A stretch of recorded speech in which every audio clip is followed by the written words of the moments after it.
program studi pendidikan guru madrasah ibtidaiyah Fakultas Tarbiyah dan Keguruan. Di sini saya akan menjelaskan materi yang berjudul Tahapan Masa Perkembangan bagi Kehidupan Individu. Selamat menyaksikan. Tahapan masa perkembangan bagi kehidupan individu. Tahapan masa perkembangan bagi kehidupan individu adalah proses perubahan fisik, kognitif, emosional, dan sosial yang terjadi sejak konsepsi hingga masa lanjut usia. Ada 8 tahapan utama perkembangan individu. Yang pertama, masa prenatal. Yang kedua, masa bayi. Yang ketiga, masa kanak-kanak awal. Yang keempat, masa kanak-kanak sekolah. Yang kelima, masa remaja. Yang keenam, dewasa awal. Yang ketujuh, dewasa tengah. Dan 8, lanjut usia. Yang pertama, masa prenatal. Konsepsi sampai kelahiran. Pada masa prenatal, yaitu sejak terjadinya pembuahan hingga kelahiran, individu mengalami pertumbuhan yang sangat cepat. Organ-organ tubuh mulai terbentuk dan kondisi kesehatan ibu memiliki pengaruh yang sangat besar terhadap perkembangan janin. Selanjutnya yakni masa bayi dari umur 0 sampai 2 tahun. Pada usia 0 hingga 2 tahun, bayi mengalami perkembangan fisik yang cepat, mulai dari belajar, mengangkat kepala, duduk, merangkak hingga berjalan. Pada masa ini juga muncul kemampuan berbahasa awal dan bayi mulai mengenali serta membangun ikatan dengan pengasuhnya. Selanjutnya yakni kanak-kanak awal dari umur 2 sampai 6 tahun. Pada masa ini, anak mengalami pesatnya perkembangan bahasa dan kemampuan motorik halus maupun kasar.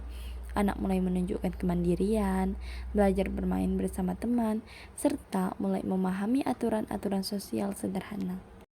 Selanjutnya, kanak-kanak sekolah dari umur 7 sampai 11 tahun. Anak pada tahap ini mulai mampu berpikir lebih logis dan teratur. Kemampuan akademik berkembang, demikian pula kemampuan bekerja sama dan memahami tanggung jawab. Mereka mulai membangun konsep diri berdasarkan pengalaman di sekolah dan di lingkungan. Selanjutnya yakni remaja, umur 12 tahun sampai 18 tahun. Pada masa remaja, individu mengalami perubahan fisik yang signifikan akibat pubertas. Mereka mulai mampu berpikir secara abstrak, mengevaluasi nilai-nilai, serta berusaha membentuk jati diri. Pengaruh teman sebaya juga semakin kuat. Selanjutnya yakni dewasa awal, umur 19 sampai 40 tahun. Pada tahap dewasa awal, individu berada pada puncak kondisi fisik dan mulai fokus membangun karir serta hubungan jangka panjang. Banyak yang membentuk keluarga dan mulai menjalankan peran sebagai pasangan maupun orang tua. Selanjutnya yakni dewasa tengah, umur 41 tahun sampai 65 tahun. Masa dewasa tengah ditandai dengan mulai munculnya tanda-tanda penuaan dan perubahan fisik. Individu cenderung sudah stabil dalam pekerjaan dan kehidupan keluarga, serta lebih sering melakukan refleksi terhadap pencapaian hidup. Dan selanjutnya, lanjut usia, umur 65 tahun ke atas. Memasuki usia lanjut, individu mengalami penurunan fisik yang lebih nyata dan sering membutuhkan dukungan kesehatan. Mereka mengalami perubahan peran sosial seperti pensiun, namun tetap membutuhkan interaksi sosial untuk menjaga kualitas hidup. Selanjutnya yakni kesimpulan. Perkembangan individu berlangsung seumur hidup dan setiap tahap memiliki ciri khas serta tugas perkembangan yang berbeda. Memahami tahapan ini membantu orang tua, guru, dan masyarakat memberikan dukungan sesuai kebutuhan masing-masing usia.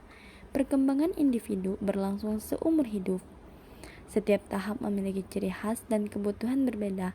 Memahami tahapan membantu mendukung pertumbuhan optimal pada setiap usia. Terima kasih. Sampai di sini saja materi yang dapat saya jelaskan. Semoga bermanfaat semuanya. Saya akhiri. Wassalamualaikum warahmatullahi wabarakatuh.